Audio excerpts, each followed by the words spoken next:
Heading into last season, both the New York Rangers and New Jersey Devils had Stanley Cup winning aspirations, but for very different reasons, both teams fell short. So today we're going to do a little side-by-side comparison of what they've both done so far this offseason to see if they can get back in Stanley Cup winning contention mode. Hey everybody, welcome into Clearing the Benches, your one-stop shop for the best in hockey content. If you go ahead and hit your subscribe button right now, you'll be guaranteed you won't miss out on any of our future videos. Well, when you look at what the Devils have done from afar, immediately I know they addressed the problem areas that they had last season, and everybody knows that was the goaltending was the big issue, and then after that it became the defense. So when we look at what the Devils have done, they had a huge upgrade when they bought Jacob Markstrom in and Akira Schmid is out. In my opinion, that is a huge upgrade in the pipes. I think Markstrom is just what the Devils need. He's a guy who comes with a lot of pedigree, and he's definitely a proven winner. The only thing I can see as a downside is the Devils got to get him to win in the next couple of years, as he's already 34 years old. So right away, the Devils addressed, in my opinion, the biggest issue they had last season, and I think it is a very good upgrade. Obviously, the New York Rangers with Jonathan Quick and Igor Shesterkin between the pipes, they did not need to do anything with the goaltending situation. Back over at what the Devils did on defense, and they really reshaped their back end with just 2 moves, and actually a third move was pretty significant as well, although the guy won't get as much recognition. But obviously the 2 big names that the Devils bought in to address their defensive woes, Brendan Dillon and Brett Pesce. Dillon is a very big guy. He hits, he blocks shots. He's a stay-at-home defenseman. Again, very New Jersey Devil-esque in that signing for them. Brett Pesce, another guy. You know, he was down in Carolina. He was a little bit banged up this year. But if he's healthy, the Devils have really upgraded their back end. They also bought in a guy, Colton White, 6'1", left-handed defenseman. You know, when you look at what the Devs have going on in the back end now, you know, they're going to get Dougie Hamilton back and they're going to get Nemec back. You know, they're going to have them now for a full year. So when you look at their, you know, defense core, you pretty much have got your 3 lines right here. I don't know what the order, you know, who's going to be playing with who. And of course, you know, you've got Hughes that you're going to be throwing in the mix there as well. But, you know, you got Dillon and Pesce, and now you got Hamilton and Nemec. And then you've got, they bought Nick Simone back. He's a right-handed D, 6'2". And then they also bought in a big kid, Jonathan Kovacevic, and he is 6'5", 225 pounds.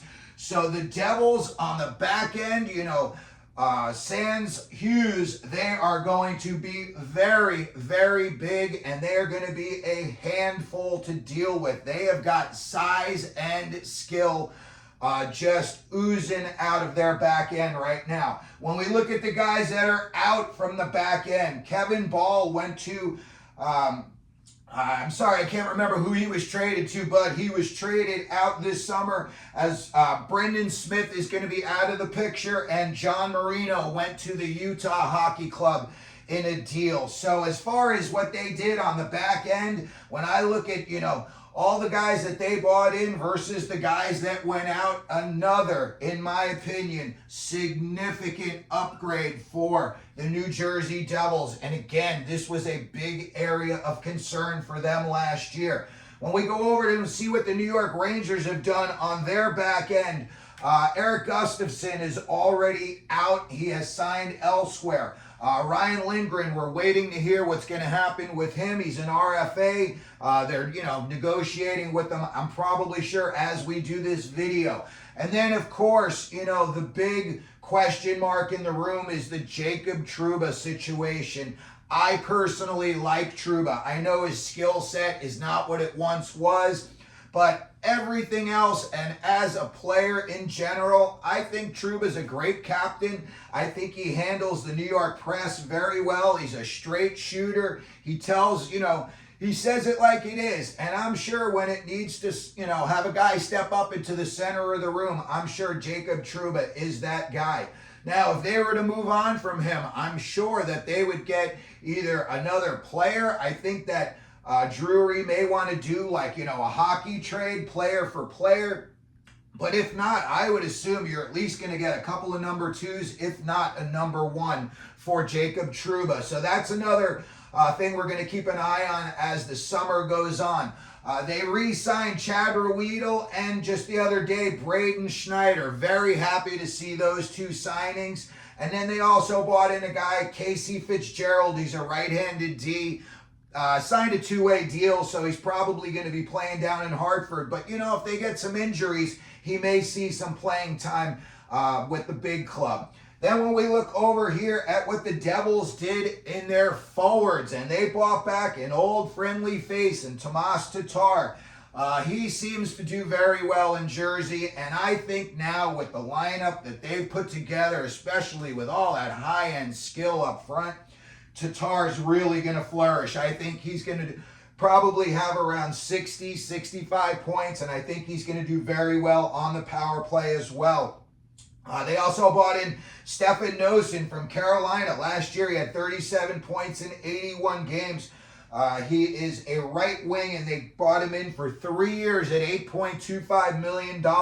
Again, just an overall situation. It looks like the Devils are just trying to bulk up and get beefy, probably to protect their smaller players, but also they're probably anticipating, now that they've got Markstrom, a Stanley Cup run that's probably going to go deep in their minds. So all of these guys are going to get significant playing time, and I think at some point or another during the season, they're going to really come to light, and people are going to say, this is why the Devils bought this guy in. Another guy they bought in, Paul Cotter.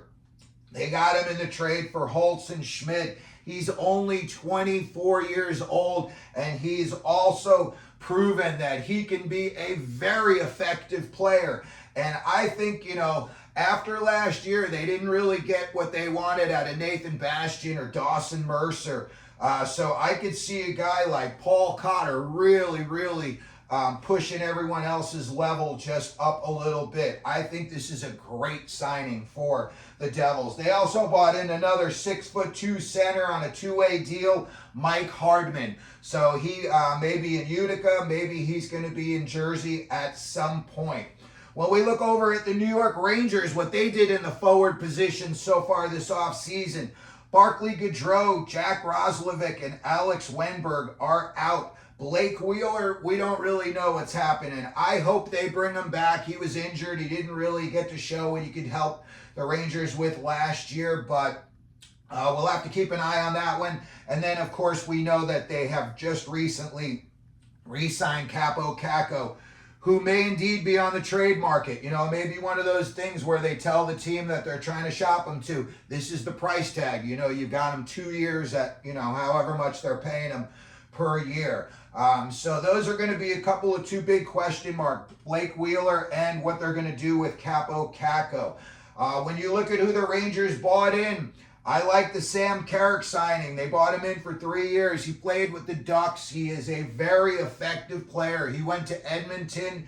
I don't think he played all that much in the playoffs, but I think as far as a regular season and a grinder, you need a guy like Sam Carrick on your team. So I'm very happy that the Rangers bought him in. Another guy that the Rangers bought in, I think is going to be an upgrade for them, is Riley Smith.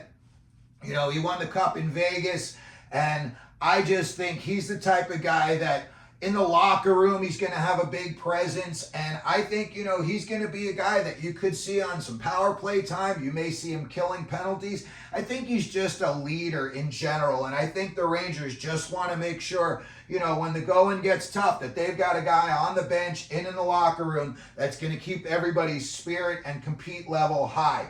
Another guy they bought in, 6'2" center. He played for the Ducks last year, Ben-Olivier Gruel. Another big body. The Rangers saw it. Everyone saw These next year's playoffs are going to be so physical. All of the stuff that we saw Florida do against Edmonton to slow down, not that they slowed down McDavid, but, they frustrated him big time at times. I think you're going to see that whole style of play really coming back during the regular season and then in the playoffs. I think it is going to be just a rough and tumble league again. Also, the New Jersey Devils, we know that they went out and they bought Sheldon Keefe. He previously coached the Maple Leafs, as we all know. Last year, they had Lindy Ruff. They let him go. They bought Travis Green in. Travis Green has moved on to Ottawa. I'm not going to say that I think Sheldon Keefe is a better coach than Lindy Ruff, but I think they have the same skill level, you would say, for a coach. You're going to be a coach that's going to get the team's attention. These are both pay attention to detail types of coaches, and I think that's going to help the Devils out big time. Again, I don't think he's a better coach than Ruff. I think it's just a new voice in the room, and sometimes you just need that. It didn't work out with Travis Green, but lucky for him and good for him that he got the job up in Ottawa now. When I look at the New Jersey Devils and their offseason, I would give them a grade of a B+. I think they are going to probably have 15 to 17, 20 more points than they did last year. And I think they are going to make the playoffs. And I think that they're going to go at least a couple of rounds deep with the lineup they have if everybody's healthy. When I took a look at what the Rangers did this offseason, not a whole lot going on. They're pretty much just going to run it back with the guys that they've got. I give them right now, mostly because of inactivity, I would say it's about a C. But we've got to see what could happen with that Jacob Trouba trade, possibly a Kappo Kaako trade. If they were somehow to package those two guys together and make a blockbuster deal and bring in some superstar, that grade could go from like a C to a B+ real quick. So that's going to do it for the video today. We just wanted to give everybody a little bit of a look at what the Devils and the Rangers have done so far this offseason. Put it down in the comments section. Who do you think is going to have a better season this upcoming season? Who do you think is going to go deeper in the playoffs? If they were to play in the playoffs next year, who are you picking? If you could, please hit the like button. If you could hit your subscribe button. And as we always do here at Clearing the Benches, let them know you're out there.